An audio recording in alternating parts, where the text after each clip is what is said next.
moo indi lii. léegi dogguma la pour conforter sa thèse maa ngi ci sama kanam. les résultats de l'expertise médicale. oui. sur Azoura Fall génn na ci xibaar yi nga xamante ni am nañ ko ci dañoo diagnostiqué ci Azoura li ñuy tuddee trouble délirant persistant post-psychotraumatique, un état potentiellement lié aux séquelles de son séjour en détention sous le régime de l'ancien président Macky Sall. ma dolli ci après nga faram-fàccee ko ci wolof. Le rapport médical indique que l'influenceur présenterait des symptômes compatibles avec un trouble de stress post-traumatique, TSPT, peut-être ci ñi jàng psychologie, une pathologie psychiatrique pouvant survenir après une expérience profondément traumatisante. Ce type de trouble entraîne une altercation de comportement, une souffrance psychologique durable et peut affecter lourdement les relations sociales et la stabilité émotionnelle du patient. Cette évaluation médicale pourrait peser dans le traitement judiciaire ba xam. donc ci tënk ni ma leen jàngal xëy na ñuy seetaan ñu mën a comprendre. xam nga lii amu sa wax léegi. day day dëgëral li nga xam ne moom laa wax léegi. c'est-à-dire que comportement bi nga xam ne tey moom la am c'est lié à sa détention carcérale mooy bi nga xam ne ci la nekk Rebeuss la nga xam moom la fa dund loolu tey moo indi lii.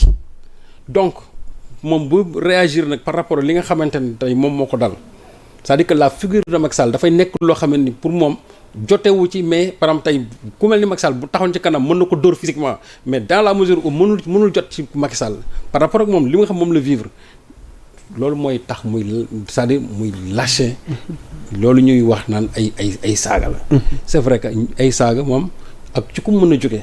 kenn du ko rafetlu. kenn du ko rafetlu. mais nag man mën naa saaga.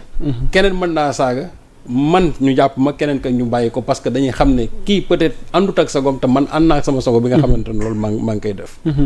donc moo tax ma ne. Azoura kenn mënu ko yóbbu tribunal. te jëloo këyit gu mel nii nga teg ko ci kanamu juge bi. loolu mooy expliquer comportement et d'ailleurs. des fois sax da ngay gis. bu fekkente ne am na ñoo xam ne dañuy xaw a am tuuti lu ñuy bàyyil Macky Sall da ngay gis Azoura sax daf leen di attaquer donc pour dire que la figure de Macky Sall est devenue aujourd'hui très rébarbative à l'endroit de Azoura Fall. Pour wax ne tout simplement que il faut que nit ñu comprendre ko. il faut que aussi tribunal aussi juge xam loolu. que ñu xam ne lii nga xam ne moom la nekkee. du loo xam ne ni mën naa wax ne ànd naag sagom ci bu fekkee ne da koy def.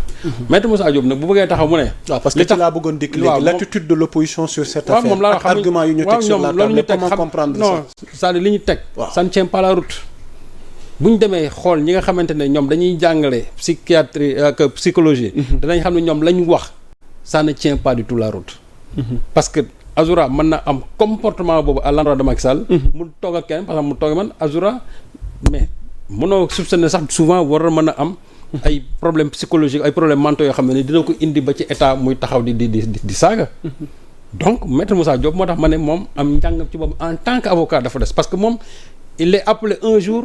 à défendre des cas pareils tant que mi ngi dans le barreau bés bu fekkee ne moom jànkonte nag lii su boobaa il va trouver la réponse par rapport à la question qu'il a posée à comment dirais à Azoura Fall mais nag moom ci wàllu boppam dafa waroon aussi poser question boppam lan moo tax moom mu jël li mu génne ko ci contexte bi après 9 mois lan moo tax mu sulli lii lan la ci namm lan la ci bëgg ban résultat la ciy xaar moo tax mu def lii Moussa Diop dans un passé récent il était dans la coalition Diomaye qu'est-ce qui fait que aujourd'hui mu braqué wu contre le Pastef au point que maintenant léegi muy commencer ñi nga xam ne ñoo nekk biir Pastef di sulli seen yenn affaires yi ne serait-ce que pour indi leen ay problèmes. lan moo war a mën a sabab loolu Serigne Saliou a-t-il une dent contre. mais Moussa Diop c'est un frustré.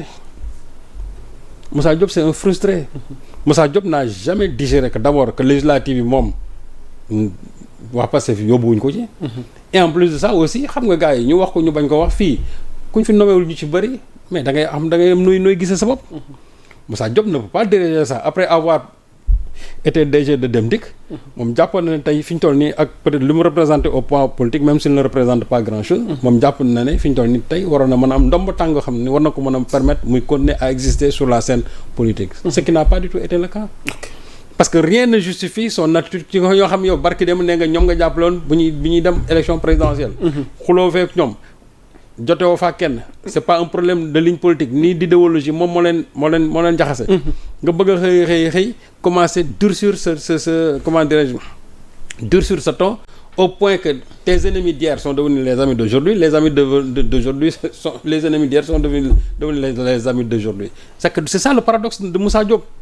te tant que nag lii mi nga def nii ne xam ne il ne va pas prospérer dans la politique parce que la politique c'est pas comme ça. Politique du yow chaque fois jàpp nga ne rek tu dois être parmi les premiers à être servi déedéet loolu su ko tollee noonu moom na def ni waa Pastef fi def c'est-à-dire jël li ñu boppam du bokk ci benn coalition tëgg yoonu boppam.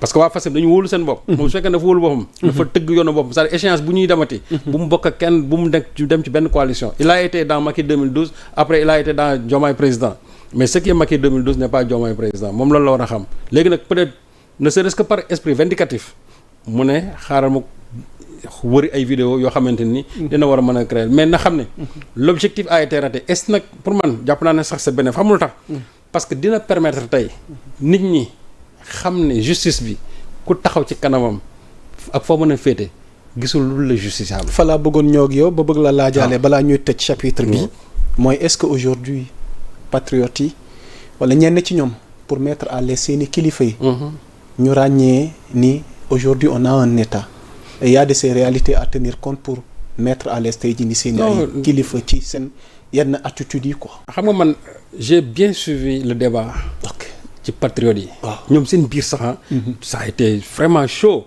parce que da ngay gis ñi benn Azoura yéen a ko sacrifié ñu Azoura warul am comportement bi et cetera. parce que coow li bëri na. waaw mais c'est bien xam nga ba ci seen biir. waaw loolu baax na xam nga parce que c'est ça la démocratie c'est ça la liberté d'expression c'est-à-dire ku ci nekk la nga ci xalaat ngay wax ci biir wax yëpp c'est-à-dire il faut toujours positiver kii jàpp ne da nga ne sacrifier Azoura kii jàpp ne Azoura dafa war a am comportement bi je crois que ñoom seen biir bu ñu toogee après évaluer lépp danañ xam léegi lan lañ ci war a jël ak lan lañ ci war a bàyyi. moo tax man j'ai suivi avec beaucoup vraiment d'enthousiasme ce débat là cette guerre intellectuelle entre les patriotes. ñenn ñoom seen bëgg Pastef seen bëgg Ousmane Sonko seen bëgg président Diomaye moo leen di pousser ba ñuy taxaw si ne way justice bi et cetera mais xam nga justice moom.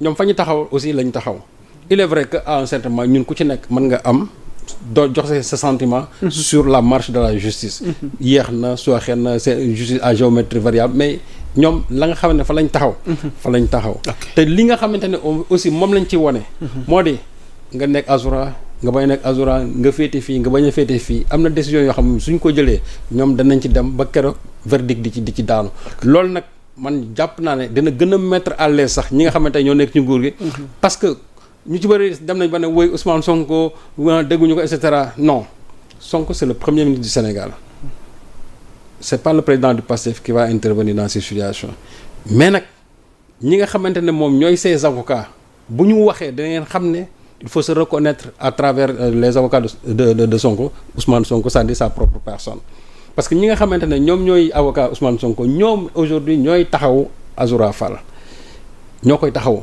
donc il faut aussi que patriotes yi xam loolu que Sonko c'est le premier ministre du Sénégal et Sonko aussi dafay daanoo njaaxanaay am na fi loo xamante ni directement ci Sonko la moom la concerné directement et ñun jàppoon nañu sax ne que justice bi foofu dafa seetaan man toog naa fi émission yoo xamante ni dem naa ba ne il faut protéger nos institutions ba ma ko xam ne ñu ne ma Sonko d'institution mais Sonko dirige une institution moo tax souvent bu may wax rek dama naan il faut protéger nos institutions dem naa bay wax loolu te loolu c'est lu ma jàppoon ne justice bu ñu waroon jox Sonko la joxuñu ko donc Sonko loolu ci boppam moom mën na ko vivre keneen aussi mën na ko vivre mais li ci patriotes yi war a xam moo di nañ xam ne désormais que dans ce pays c'est-à-dire que la woon na parce que sous le régime de Macky Sall dañ ko tàmm ba ñoom dañ jàpp ne ñun sous le régime de Macky Sall ñoo ci doon gën a dee léegi aussi nous sommes arrivés au pouvoir ñoom ñooy gën a dee déedéet moi je crois que li gën a am solo mooy faisons de sorte que la justice puisse marcher équitablement dina sooxee fii dina jubbante ko fii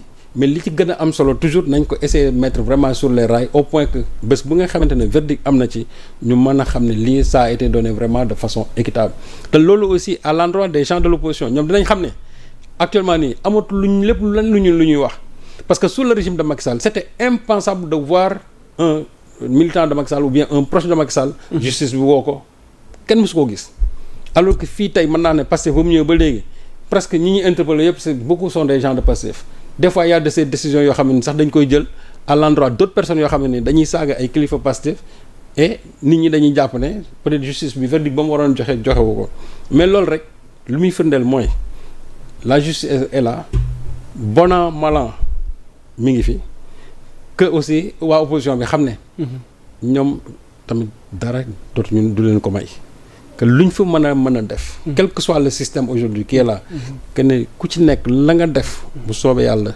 justice bi dina dal sa kaw léegi nag parler de ce cas de Azoura Fall pour parler d'instruction moi je crois que aussi il faut que nit ñi yàmm sax ñu dem jàng mais balaa ñu jeexalee foofu Sonko à Rebeuss pour rendre visite à Azoura quelle analyse